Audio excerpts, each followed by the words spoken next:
Good morning, and today we are headed over to Put-in-Bay.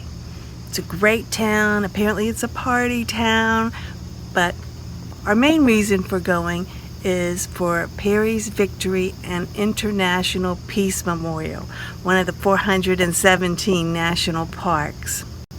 In the decades following the Revolutionary War, the young American Republic and the British Empire remained uneasy neighbors in North America. This unrest led to a second conflict, a forgotten war, the War of 1812, with the British Canadians, and their American Indian islands.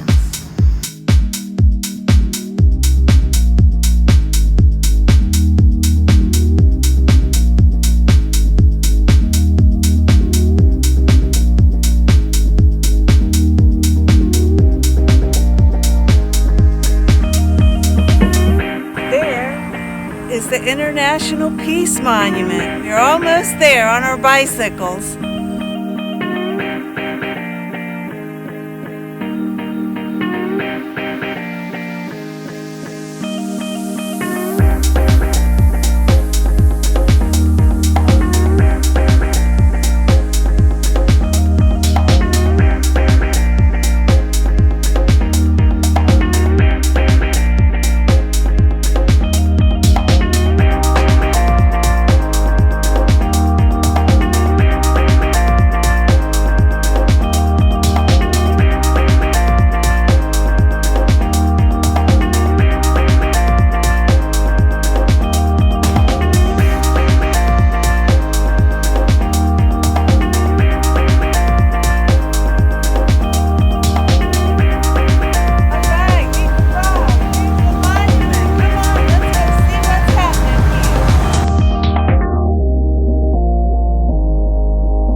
Ranger Kathy Holbrook here. She's agreed to talk with me. Thank you so much. You're very welcome. It's nice to have a visitor who's actually visited so many national parks. So anyway, I had asked her about what things maybe to share with us, things that people may not know about the battle.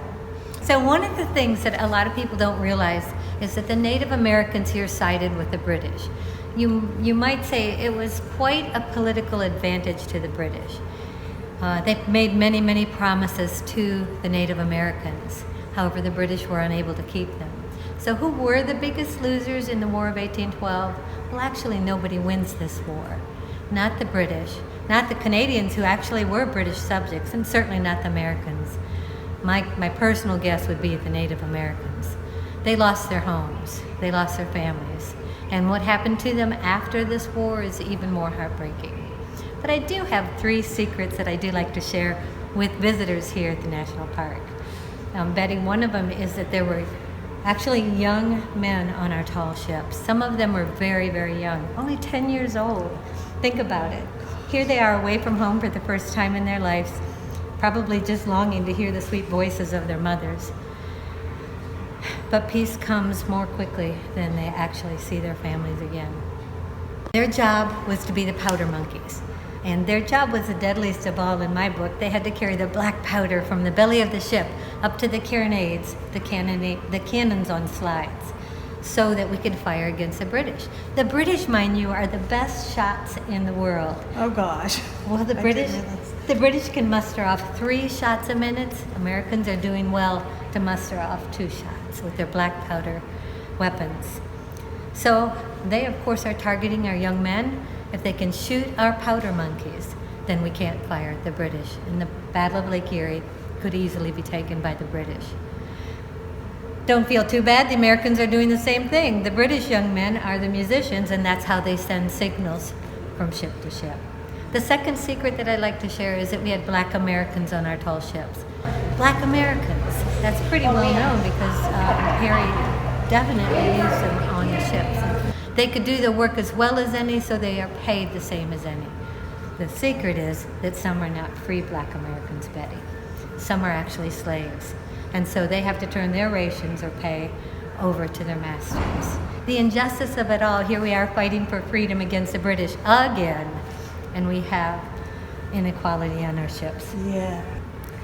And the third and final secret is that we had women on our tall ships. And they would have wanted it to be kept a secret because they did what was rather unthinkable. Of course, today in 2018, we both can dress in what might go as men's clothing.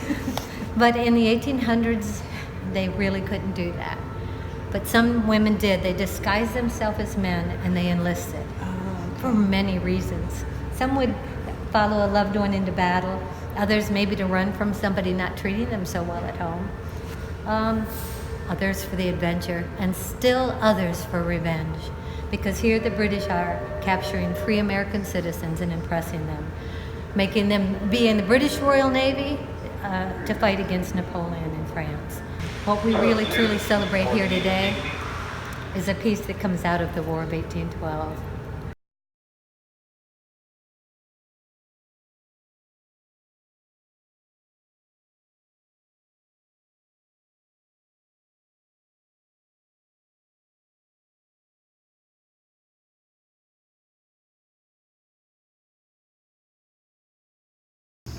It rises above Lake Erie, and the monument commemorates the lasting peace between nations once at war: the United States, Great Britain, and Canada.